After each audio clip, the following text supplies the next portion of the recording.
ಇನ್ನು ಇವತ್ತು ಬೆಂಗಳೂರಿನ ಕಲಾವಿದರ ಸಂಘದಲ್ಲಿ ನಡೆದಂಥ ಈ ಒಂದು ಪೂಜೆ ಸಂದರ್ಭದಲ್ಲಿ, ನಾಗಾರಾಧನೆ ಸಂದರ್ಭದಲ್ಲಿ ನಟಿ ಜ್ಯೋತಿ ಅವರು ಭಾವೋದ್ವೇಗಕ್ಕೊಳಗಾಗಿದ್ರು. ಅವರ ಮಾತಿನ ಪ್ರಕಾರನೇ ದೇವರು ಬಂದಿತ್ತು ಅಂತೇಳಿ ಹೇಳ್ತಾ ಇದ್ರು. ಅಂದ್ರೆ ಈ ವಿಚಾರದ ಬಗ್ಗೆ ಮತ್ತಷ್ಟು ಮಾಹಿತಿಯನ್ನ ಕೊಡೋದಕ್ಕೆ ನಾಗಾರಾಧಕರಾಗಿರ್ತಕ್ಕಂಥ ಬಾಲಕೃಷ್ಣ ವೈದ್ಯ ಅವರು ನೇರ ಸಂಪರ್ಕದಲ್ಲಿ ನಮ್ಮ ಜೊತೆಯಲ್ಲಿ ಜಾಯ್ನ್ ಆಗ್ತಾ ಇದ್ದಾರೆ. ಅವರಿಂದ ಮಾಹಿತಿಯನ್ನ ಪಡೆದುಕೊಳ್ತಾ ಹೋಗೋಣ.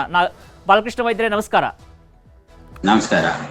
ಈಗ ನೀವು ಕೂಡ ದೃಶ್ಯವನ್ನ ಗಮನಿಸ್ತಾ ಇದ್ರಿ ಅನ್ಸುತ್ತೆ. ಇವತ್ತು ನಡೆದಂತ ಘಟನೆ ಬಗ್ಗೆ ನಿಮಗೂ ಕೂಡ ಮಾಹಿತಿ ಇದೆ ಅನ್ಸುತ್ತೆ. ಹೇಗೆ ಈ ದೇವರು ಮೈ ಮೇಲೆ ಬರೋದು ಅಂತಾರಲ್ಲ, ಯಾಕೆ ಹೀಗಾಗುತ್ತೆ ಅಂತ?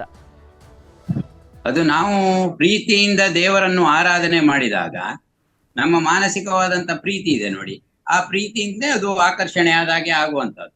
ಆರಾಧನೆ ಅಂದ್ರೆ ಯಾವುದೇ ಒಂದು ದೇವರು ಆಗಲಿ, ಯಾವಾಗ ನಾಗ ಅಥವಾ ಈಶ್ವರ ಅಥವಾ ರಾಮ ಹಿಂದೂಗಳಲ್ಲಿ ತುಂಬಾ ದೇವರು, ಆ ದೇವರಲ್ಲಿ ವಿಶೇಷವಾಗಿ ಒಂದು ದೇವರನ್ನು ಆರಾಧನೆ ಮಾಡ್ತಾರೆ.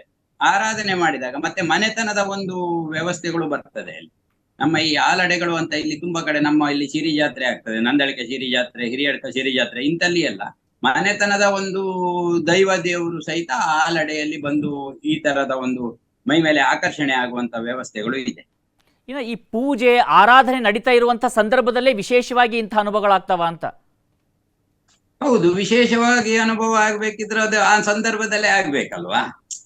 ಈಗ ನಾವು ಪ್ರೀತಿಸುವ ದೇವರ ಬಗ್ಗೆ ಪೂಜೆ ಆಗುವಾಗ ನಮಗೂ ಮನಸ್ಸಿಗೆ ಸಂತೋಷ ಆಗ್ತದೆ ಅಲ್ವಾ. ಈಗ ನಾವು ಒಂದು ನಾಗಮಂಡಲ ಸೇವೆ ಮಾಡ್ತೇವೆ, ಆ ಸೇವೆ ಮಾಡುವಾಗ ಅಲ್ಲಿ ನಾಗನ ಆರಾಧಕರಿಗೆ ಏನು, ನಾಗನ ಒಂದ್ ಮೇಲೆ ಒಂದು ಪ್ರೀತಿ ವಿಶ್ವಾಸ ಇರುವವರು ಆರಾಧಕರಿಗೆ ವಿಶೇಷವಾದಂತ ಒಂದು ಪ್ರೀತಿ ಬರ್ತದೆ ಅದ್ರಿಂದ.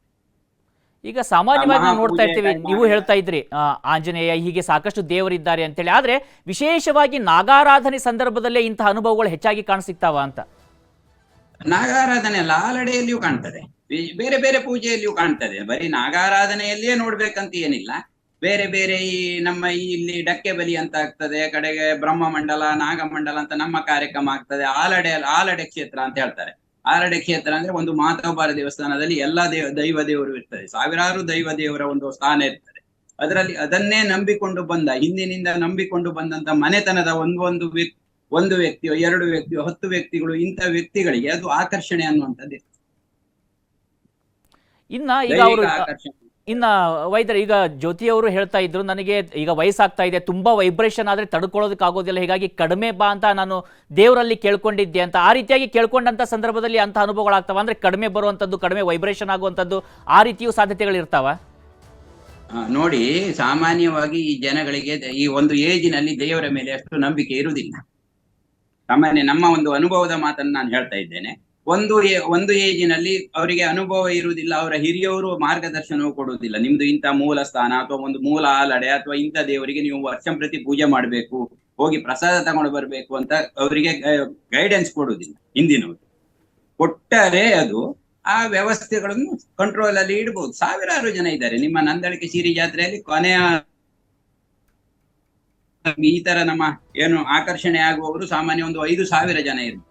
ಅವರು ಪ್ರತಿ ವರ್ಷ ಆಲಡೆಗೆ ಬಂದು ಪೂಜೆ ಮಾಡಿ ಅಲ್ಲಿಯ ಪ್ರಸಾದವನ್ನು ತಗೊಂಡೋಗಿ ಅದನ್ನು ನಿಯಮಿತವಾಗಿ ಬಳಸಬೇಕು. ಮತ್ತೆ ಅವರಿಗೆ ಆದಂತ ಕಂಡೀಷನ್ ಇರ್ತದೆ, ದೇವರ ಚಾಯ್ಸ್ ಏನು ಆಕರ್ಷಣೆ ಆಗ್ತದೆ ಅಲ್ಲ, ಅವರಿಗೆ ಎಲ್ಲ ಕಡೆಯೂ ಪ್ರವೇಶನೂ ಇರುವುದಿಲ್ಲ.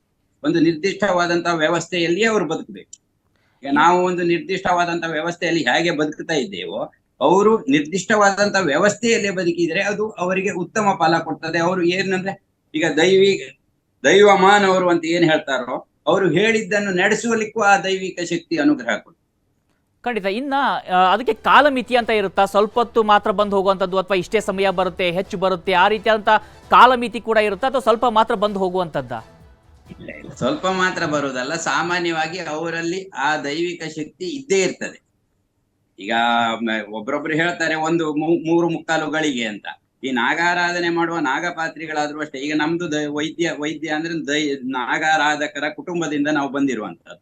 ನಮ್ಮಲ್ಲಿ ಒಂದು ವ್ಯಕ್ತಿಗೆ, ಒಂದು ಕುಟುಂಬ, ಒಂದು ಗೋತ್ರದಿಂದ ಬರುವಂತ ಒಂದು ವ್ಯಕ್ತಿಗೆ ವಿಶೇಷವಾದಂತ ಒಂದು ನಾಗಾನುಗ್ರಹ ಸಿಗ್ತದೆ.